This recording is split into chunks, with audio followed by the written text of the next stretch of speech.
And there was this Gartner report which said 30% of all cloud spend is wasted. $1 trillion+ market, that's like $512 billion wasted every year. And we spoke to hundreds of people who've been using cloud in the region. And 77% of them said, hey. Hey, I'm Vishesh, your host. I'm a 5x founder and CTO. Still building. I also help founders like you ship faster and fix what's slowing you down. More at vishesh.space. I'm joined by Vikram Das, the co-founder and CEO of Yasu. Vikram spent 2 decades in the industry with stints at Cognizant and AWS. He went from closing $50 million cloud deals for AWS to walking into a room of 70 strangers in Amsterdam to find a Dutch co-founder he'd known for weeks, and they recently raised a little over $1 million to solve the exact problem he helped create. In this episode, we talk about what does it take to build an AI cloud engineer, finding co-founder love and losing it, challenges of being immigrant founder in Europe, some of his learnings from their fundraising journey through all the bubble talk, and more. Hey, hi Vikram. Thanks for joining me on the podcast. Hey Vishesh, good to be here. Good to see you again. Awesome. Yeah, same here. Another Antler founder, Antler alum. So you've spent a good 20 years, right, building a corporate career, and then walked away when you had like your twins in teens. What made you walk away? And in the last 6-9 months, have there been moments where you felt like I've made a terrible mistake? Yeah, only every day. No, I'm just kidding. It's part of the journey, but I think it wasn't like, this was something which was in plan. It was in plan for a while. So I've been thinking about doing something on my own for a while, because my biggest problem is I have to go a bit back. Like, my background is my dad was in the army, so we moved around a lot. Right. And change was like the one constant thing that we had. I grew up in different parts of India. The part of Right. India that my parents are from, I did never lived there, so it feels weird to say that's where I'm from, right? And that continued through my corporate career as well, right? So there was a time that when I was working in a consulting firm where in 5 years I'd been in 5 different countries, living in 5 different countries in 5 years. For me, it was I felt like it was something that was going to happen. I just needed to pace it. I needed to plan it a bit. It's not that easy, especially if you have, kids around you, a family around you. You need to plan it. And to me, it wasn't that tough a decision, because, in my mind, I was pretty well prepared to say, okay, yeah, this is it. I'm moving out of corporate and doing the startup thing. And so when you decided to say walk away, what was your family's reaction? I was surprisingly positive. Yes.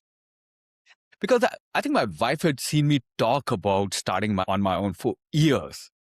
And she was probably so fed up of the fact that I'd been yapping about this and trying to do it as a side hustle, trying to do it on weekends, trying a lot of things which which didn't really go all in. Because even in the corporate side, I never took jobs which were like 9 to 5. It was always quite intense. So, like my wife, Divya, I don't think, without her, I would have started maybe in a way, because your family has to be on board. This is such a crazy journey. I think founders get a lot of credit for saying, okay, hey, I did this. I don't think it's without your family's backing, because when you go through those emotional ups and downs, they are definitely going there. So when I talked to Divya, she was like, yeah, if not now, when are you going to do it?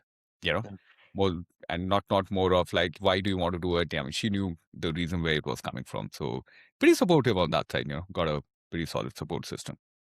You joined Antler. How did you come across the program, and did that give you the flexibility, and did the Antler program give the confidence that you needed to take that leap? I think so. I think it, like as a first time founder, your biggest challenge is where do you start? You might have ideas, but how do you convert an idea to business is always a challenge. I mean, you're an Antler alum yourself. So I knew about Antler. There was another Antler alum from Melbourne who had gone through the process, had pretty good feedback about the process. So he had told me about it. So I knew a bit of Antler. I knew people pretty close to me who had gone through it. So I understood, the structure was kind of, it made sense for me. And there were 2 things I was looking for, to step out. One, I was looking for a co-founder.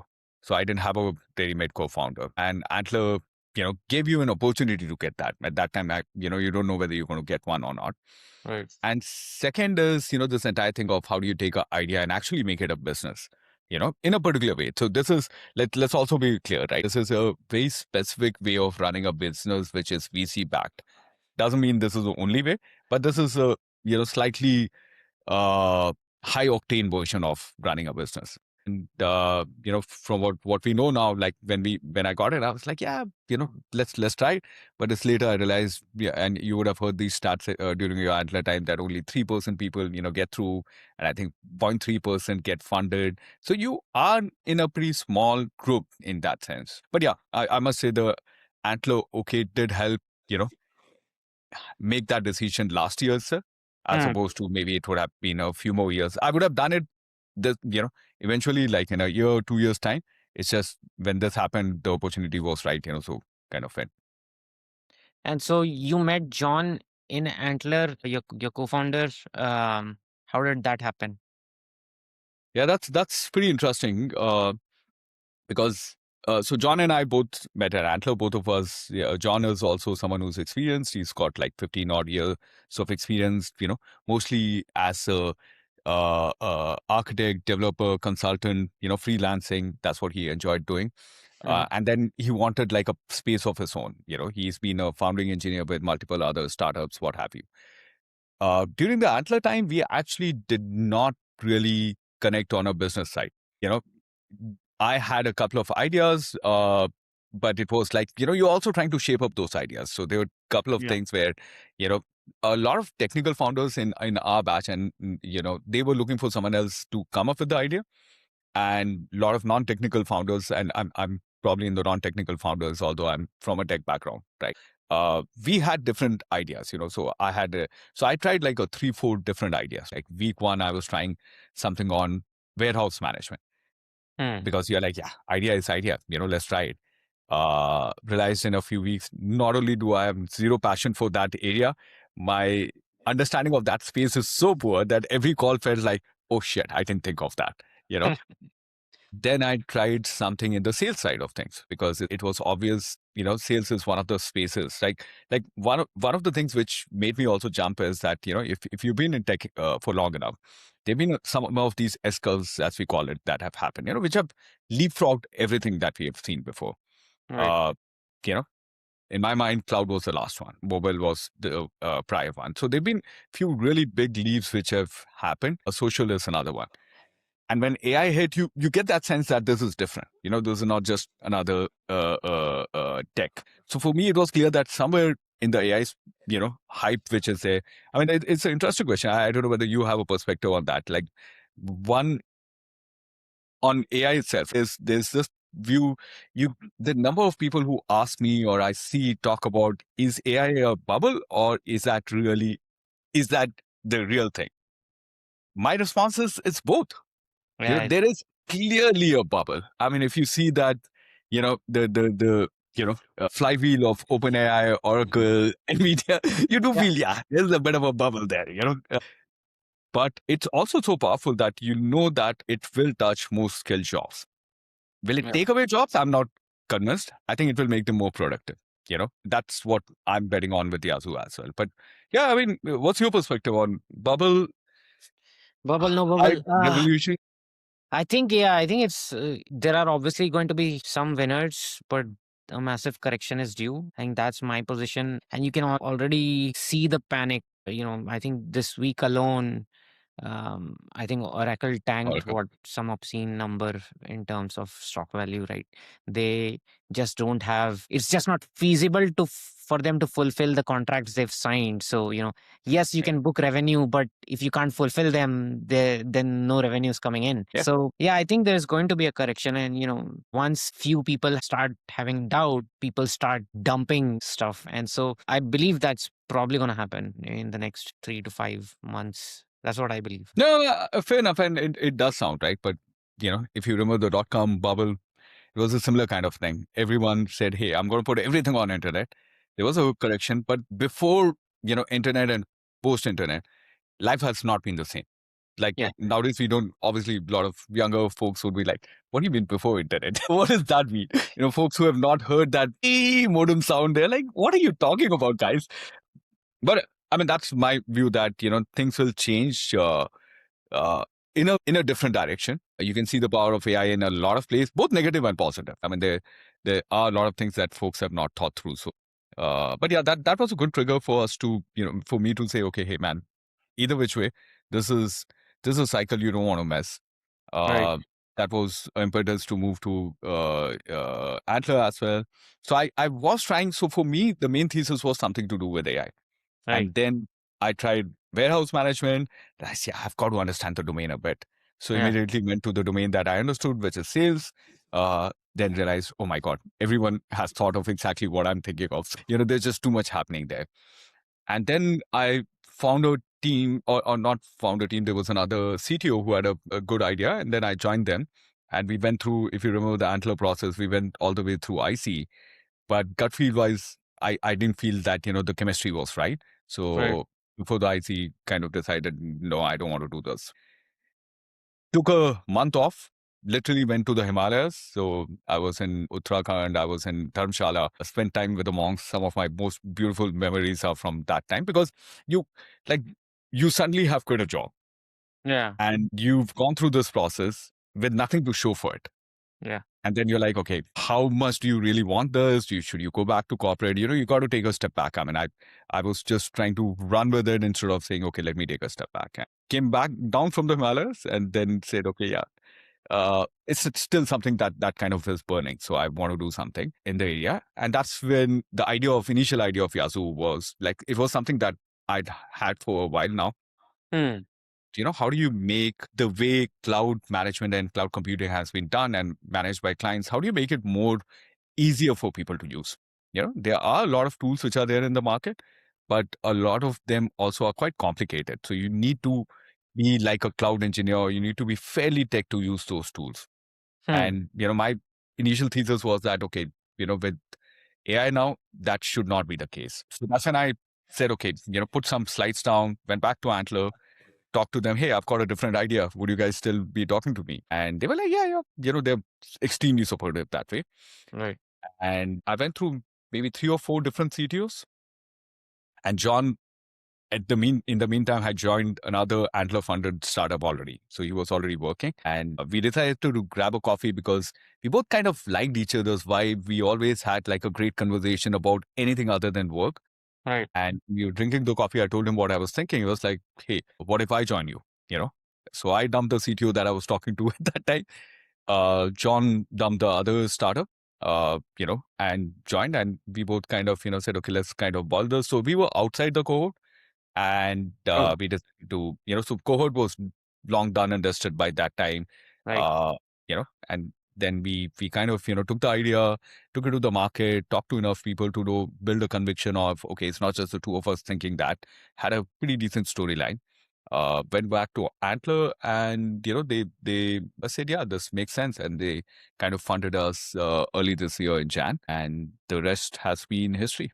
Yeah. So it wasn't like a straightforward thing. Met someone at Antler, joined. It was more of like a roundabout thing. Right. And so you, after the IC, basically that cohort was done and you went back. And so did you have to go through and be a part of another cohort, or this was completely outside? No, it's completely outside because you've been to the cohort, you've gone through those things. Yeah, you've gone through They are, constant ICs which happen. So once we kind of got together, we said, hey, would you be okay if we pitch? So we did the entire similar thing, right? Initial discussion, then pre-IC, and then eventually IC, and then, Right. yeah. Just to IC expand on and for people who don't know what an IC is an investment committee. If you have tried to raise money, you should already be familiar with the term, but if not, that's IC. And so Antler agrees. Can you expand a little bit on what Yasu is and how do you save money on infra and cloud engineering efforts for companies? And do you do this? At what stage can someone as a startup or a business utilize Yasu? Yeah. No, this is my favorite part, right? That's where I get to plug Yazoo. So Yeah, absolutely. This is your and why we exist, right?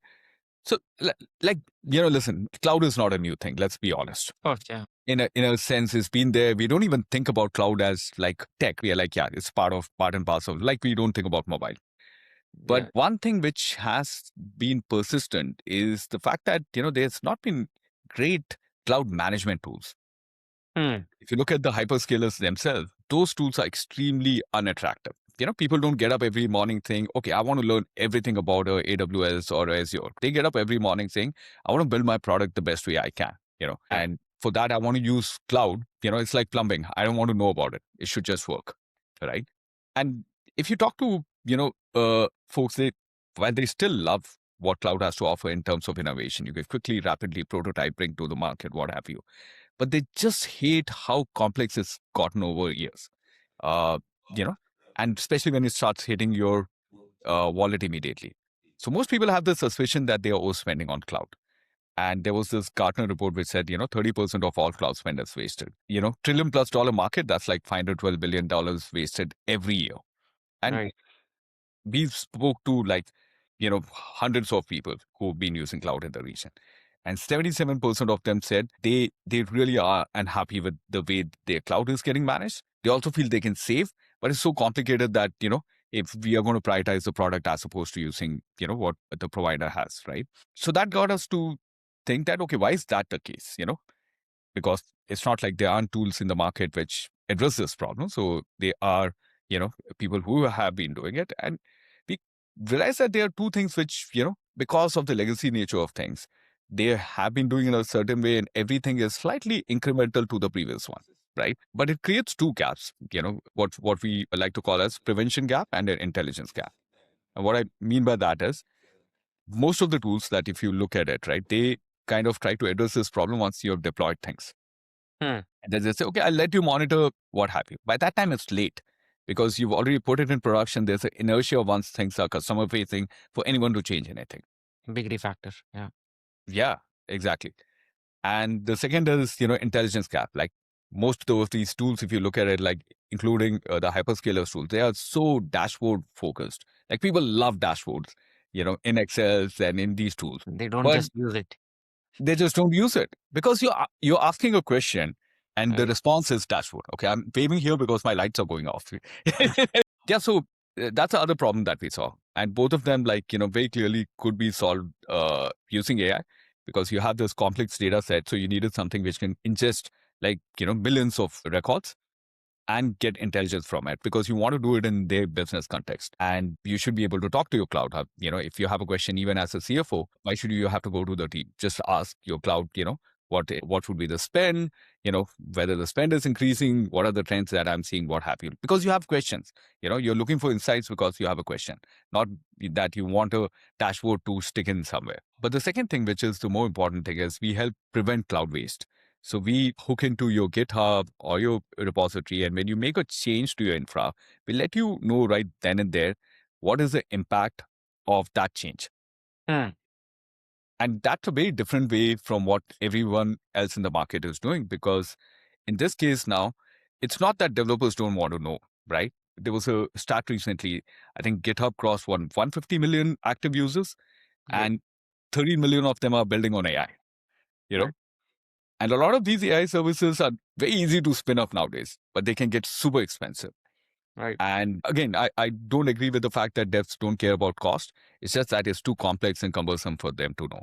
So we let developers know at that point, what's the implication, so that they can take meaningful and cost conscious, architectural choices. If they know, hey, if EC2, 3x large is not what I need for the kind of usage that I have, they will go for a smaller instance instead of the largest instance. Otherwise, like there are 700 different types of compute instances. They're not going to go through 700 They're like, okay, this is the default, I'm picking that.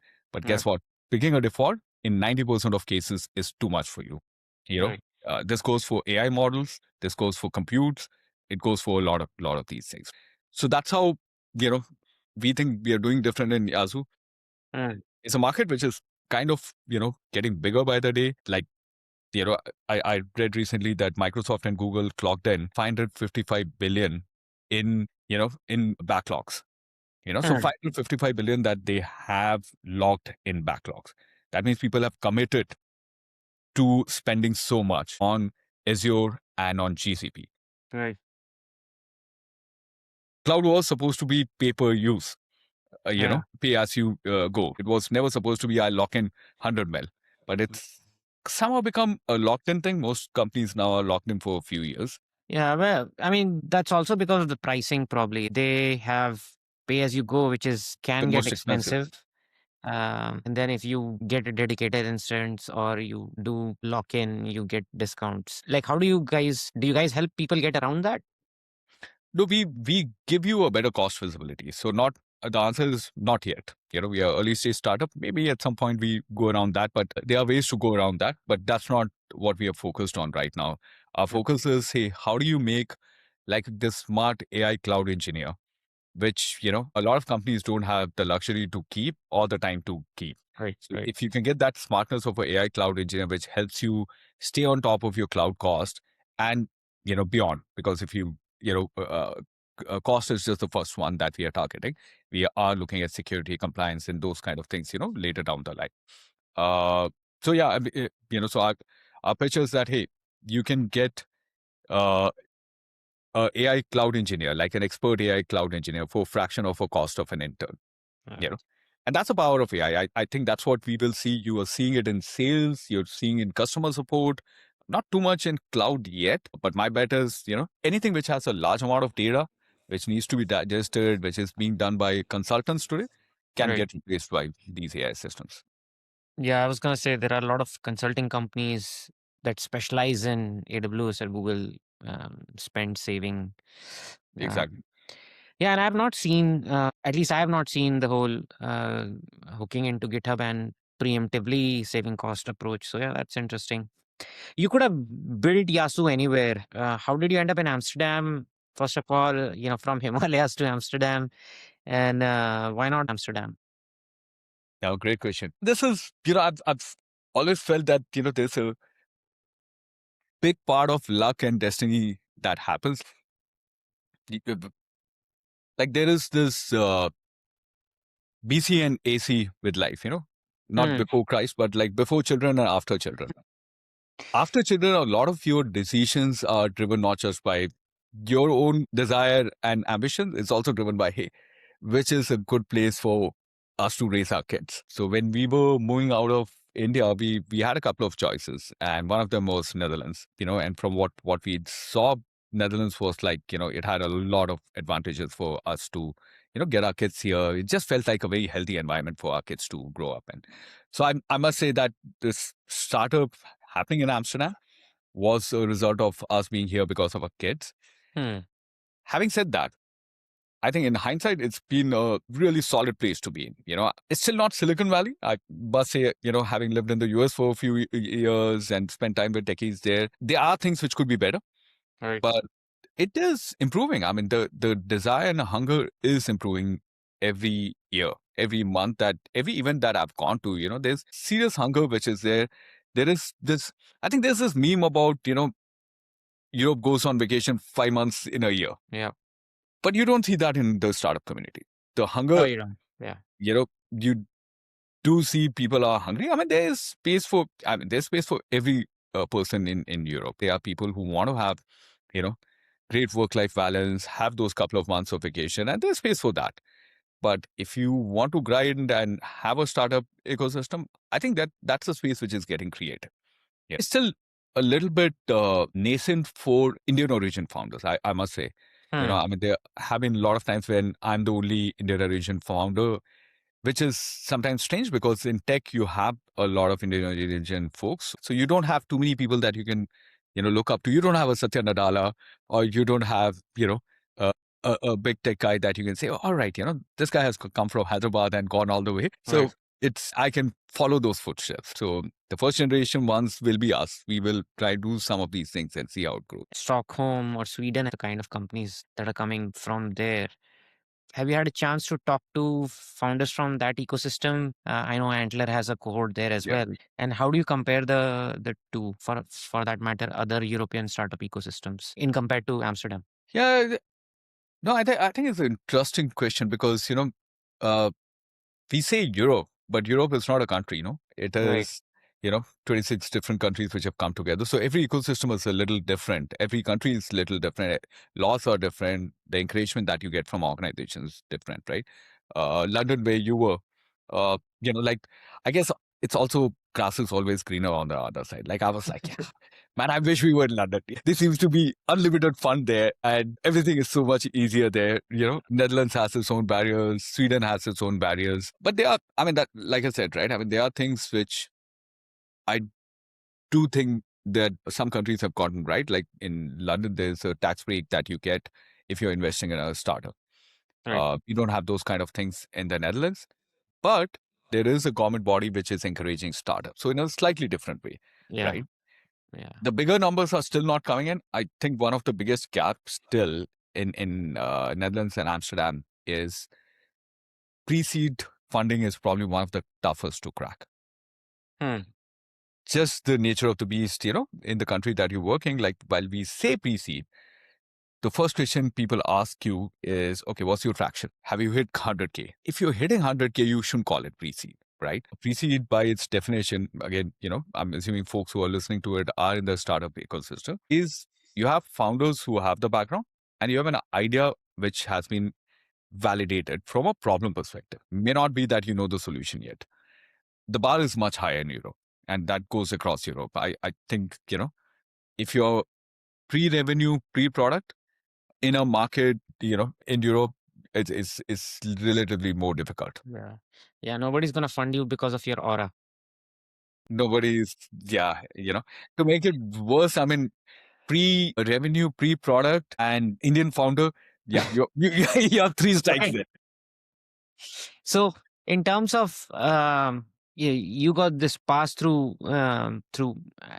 joining Antler as well, but being a Desi founder or an Indian founder in Amsterdam, what are some of the challenges you see? Let's say somebody else hears you. What are some of the things they can learn from maybe your journey on how to make this easier for them? There are a couple in if I think of it, right. The first one is I think the cultural differences between Netherlands and India are quite vast. In Right. India, we grow up thinking that, we've got to be humble. We kind of underplay sometimes what we have. And we are taken by surprise by Dutch directness. I mean, Dutch directness is real. If Right. you've been here for some time, it doesn't, like, it's the opposite of maybe the British indirectness. You end the conversation thinking that everything went well, and you're like, okay, what just happened? I mean, why am I getting this rejection note? Right. That folks will tell you on your face, which I think is like, I've been in the Netherlands for almost 10 years. So I find that to be refreshingly good because it becomes more efficient, you know. Right. But for folks coming from India, sometimes it can feel personal. It feels like someone is attacking you. Hmm. But I think for most people, the intention is not to attack you. For most Right. people, they feel, culturally, they've been told that, hey, it's better to be direct. So, you have to adapt to yourself as opposed to, thinking what's there, right? Having said that, there have been instances where, being a Desi founder hurts you, for sure, Right. especially in the commercial role. In tech roles, maybe not as much, but in commercial roles, it can be sometimes a disadvantage. So we were asking for a loan from a bank here because this was that time we didn't want to raise another round. And the committee which was there had this commercial person who could not believe that a non-Dutch speaking, Indian origin person can be the commercial person. He just couldn't believe that. He, come what may, we were throwing data at him. We were, throwing a lot of stats at him. We were telling that, hey, I'm not just someone who's just passed out from the college. I mean, there is a pedigree that I have. There's a background that I have across multiple organizations. But his mind was so clear that, and eventually we didn't get that loan, which was a shame because I think that's sometimes a miss, when people carry that kind of biases, right? Having said that, while for every one of those folks, I've met maybe 90 folks who don't care. Yeah, You I mean, might, as a migrant, I think you have to be willing to be growing a thick skin and accepting that there are going to be folks who are going to outright reject you because of you know your background. But at the same time, there are people everywhere. yeah.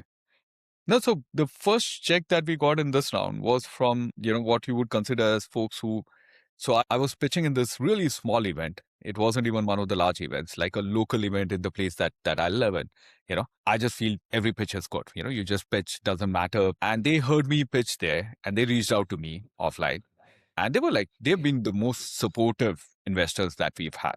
And they come from a very similar background to the other person who said, I don't see how a non-Dutch person can be commercial. So I think it's very dependent, but like I said, uh, you should be adaptable. Like one of the things is that you have to unlearn a lot of also, we grow up also with a lot of American way of selling because we've dealt mostly with a lot with maybe American customers, lived in US or in Europe. I think it doesn't always work. You so that's also the challenge with Europe. Like every country has slight different nuance to it. You need to really sell in a different way, understand the local sensibilities are different. But once people buy into you, they do support you. And so do you speak Dutch? No, my Dutch is pretty poor. That's one of my biggest drawbacks and regrets here. Right.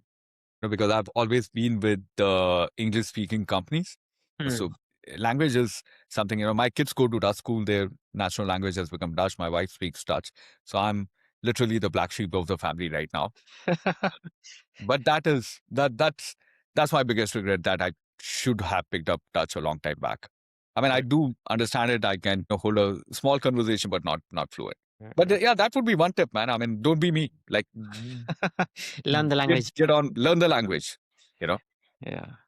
Yeah, even if you don't know the language, if you use a few phrases, it goes a long way in Europe. Anywhere, actually. Even in parts of India, right? If I go to Tamil Nadu or, Karnataka and I speak a few words, I think people light up. Yeah. And so what's been the biggest mistake you see other Indian or migrant founders make or making when they're trying to build in Europe? Honestly, there are not too many Indian origin founders. Not enough. Not too many, but there are not enough Indian origin founders who are there in Netherlands.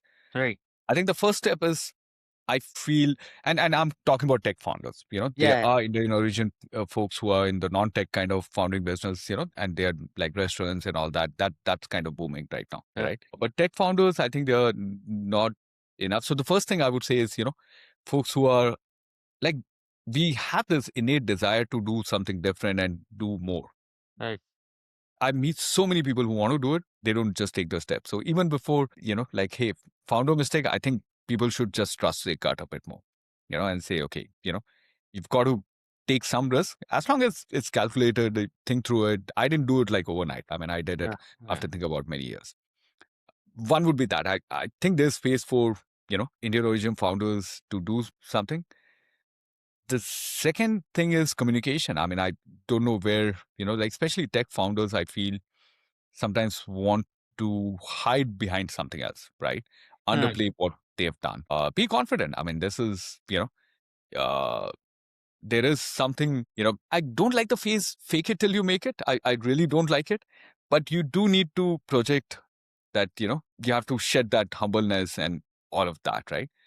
Right. And third, I would say is like, reach out. Like the biggest mistake I personally have seen a lot of tech Indian founders make is not to network like, enough. Like really go out, talk to other people. There's nothing wrong in saying, I don't know. Sometimes I feel, I don't know. I mean, I don't know whether if you see that too, but I don't know whether did we grow up thinking, we are all know it all. Like we find it very difficult to say, I don't know. Yeah.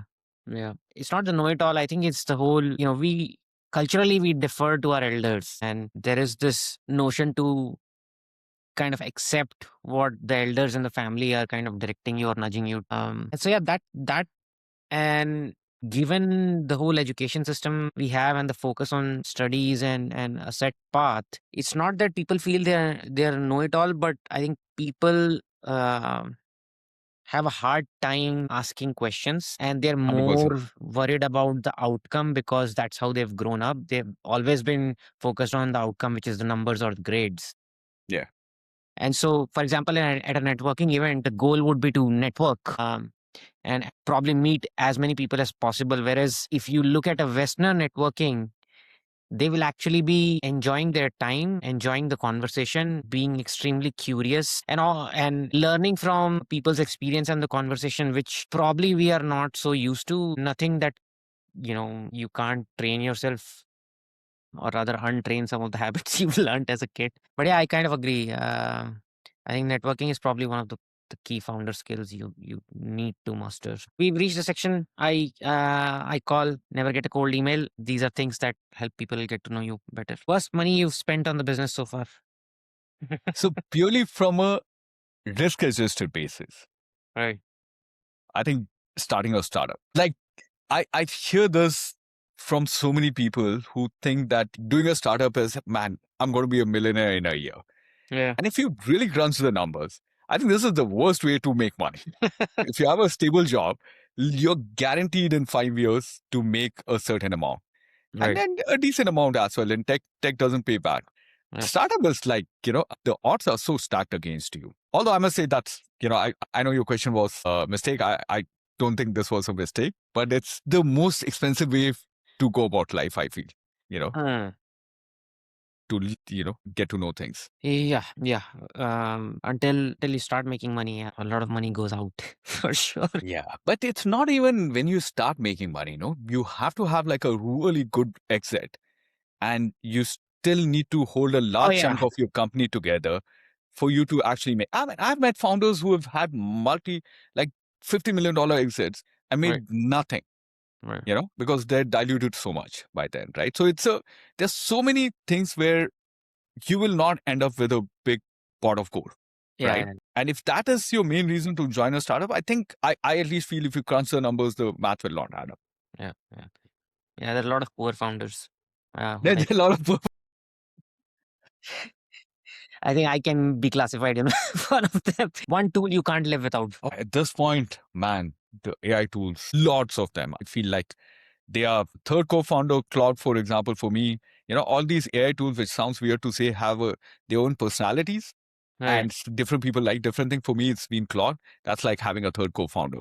The amount of automation you can do, the amount of thinking you can do is remarkable in terms of using any of these LLMs.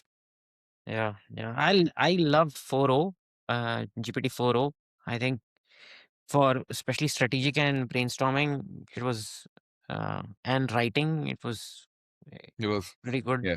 But now they've just, I think OpenAI is, I don't know what they're doing.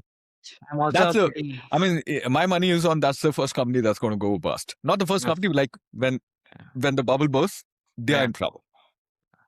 Well, I mean, you already have CoreWeave. I don't know if you've heard of CoreWeave, Yeah. cloud, like the data center provider for all the Yeah. hyperscalers. I think they just had a lot of internal folks sell off, and they're calling it insider trading or whatever. So yeah, I think that's probably gonna kick the domino because they're not even making money to pay interest on the debt they have raised for the capex. So yeah, time will tell. A book or podcast or a person that has changed how you think as a founder. No, great question, because podcasts, I think there are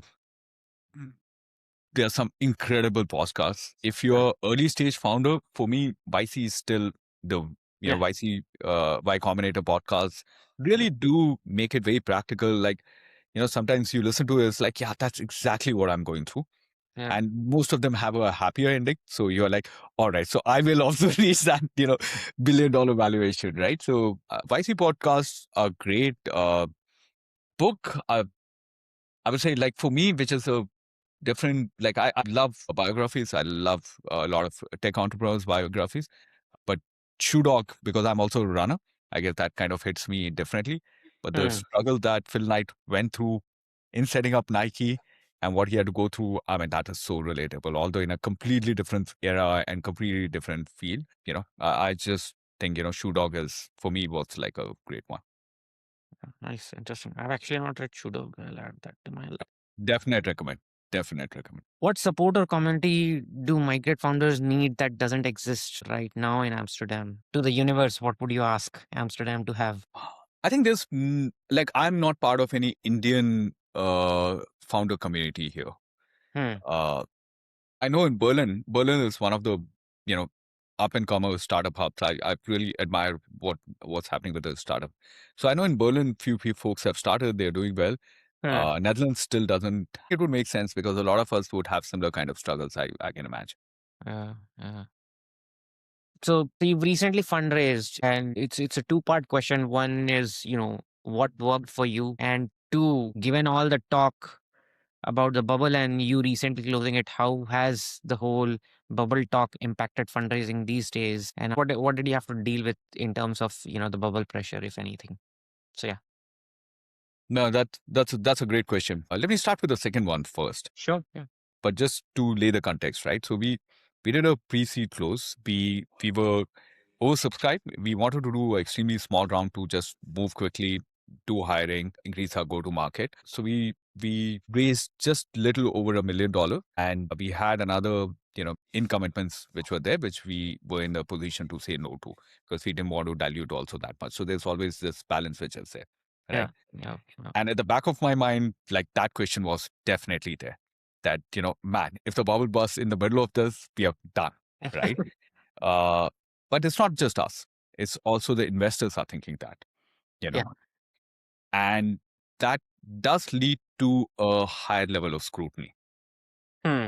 So you need to be prepared. Like this in my mind at least, the day if you're a first-time founder, or if you are doing something which isn't immediately like, yeah, this guy is sending a rocket ship to Mars, right? It's they are very picky. So VCs are very picky. Right. VCs also go by vibe, Hmm. so you need to stand out. I mean, you need to figure out a way to stand out. The bubble has definitely made it more difficult. I don't know whether it's just a European thing, but I've heard from my US friends as well. I have folks who are running startup in Silicon Valley, Right. and gone are the days when you could, raise $10 million in the US just on the back of an idea and 3 slides. Now people really want to see that. Okay, but tell me more, right? I mean, unless you are like a Elon Musk or something, right? I mean, if you don't have that kind of pedigree, right? Yeah. So yeah, so that was your one question. The other was, what was the learning? Yeah. Yeah. No, I was actually talking about this to AMA that called me recently, and I have these 7 things that work for us. What are the 7 things that kind of really work for us, or 7 things I would do if I was fundraising today. The first, and maybe an obvious one, but sometimes we forget, is that you run the fundraising process like a sales process, Hmm. as opposed to a networking event.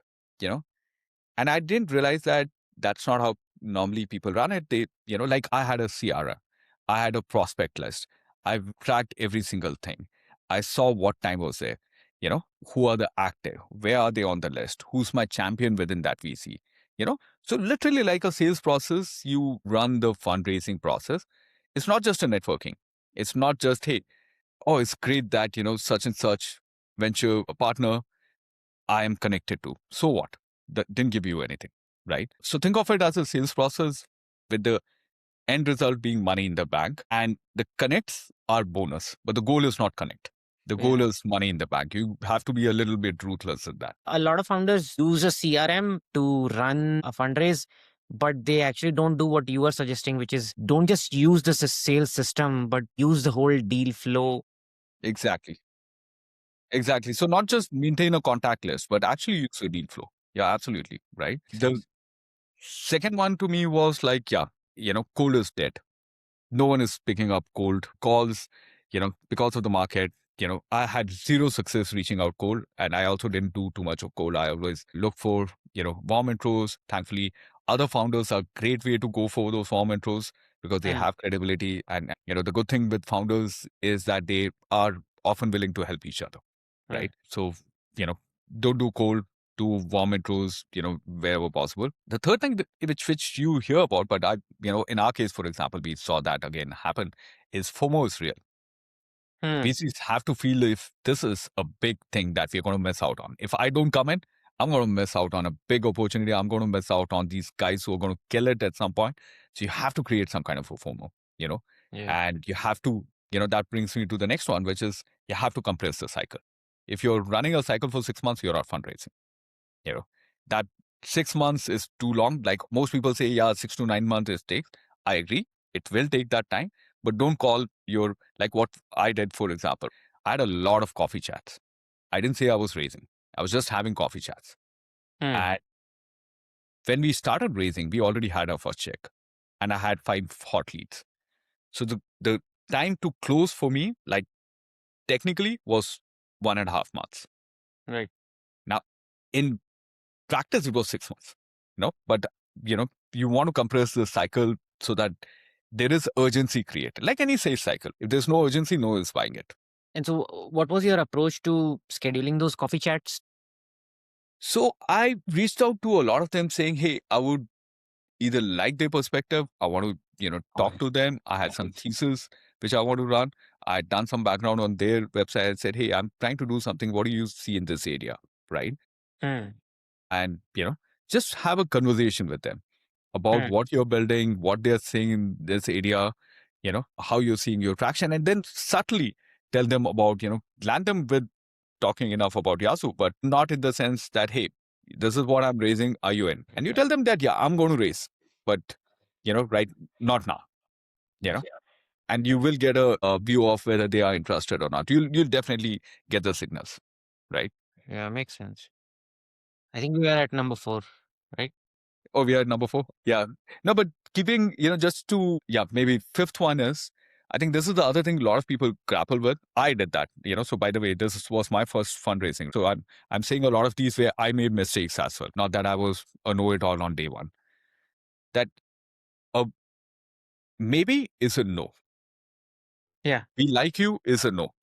We would want to see something more is a no. Right. And that's the only difference between sales cycle and this is that, VCs are very polite in saying no to you because they don't know where you are headed. I mean, they're like, okay, this guy's become the next big thing. I don't want to piss them off. So they hardly ever will someone say, hey, it's a hard no. Like hardly ever will anyone say a hard no. They will always say, oh, we do only Series A plus. Even that, if you go on their website and they see pre-seed and they're saying they do only Series A plus, that's a no, and you have to pass through it. So until it's a actual yes, it's a no. But I like to say, hey, maybe it's a no. A lot of people think maybe, and if the VC keeps giving you homework after the homework to do, that's a no. And you need to kind of, see whether you want to continue going down that path. Next, I think we're on 5 now, no? So next, last 2. So the first check, I think is the toughest one. Right. Because everyone's like looking at each other. Who else is coming in? And goes back a little bit to the FOMO part of it, but the first guys are the grittiest guys who, I mean, to credit to them, like our first backers were guys who really came in early. They believed in us. They sat in literally this office with us. They got to know us as people, and they liked the angle that we were building. We showed them the product. They said, hey, let's forget about the slides. Let's see the product.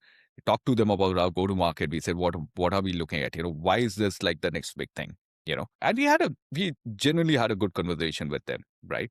But yeah, I mean, it did help. So, the first check, try to get that come what may, because after that, it does become easier.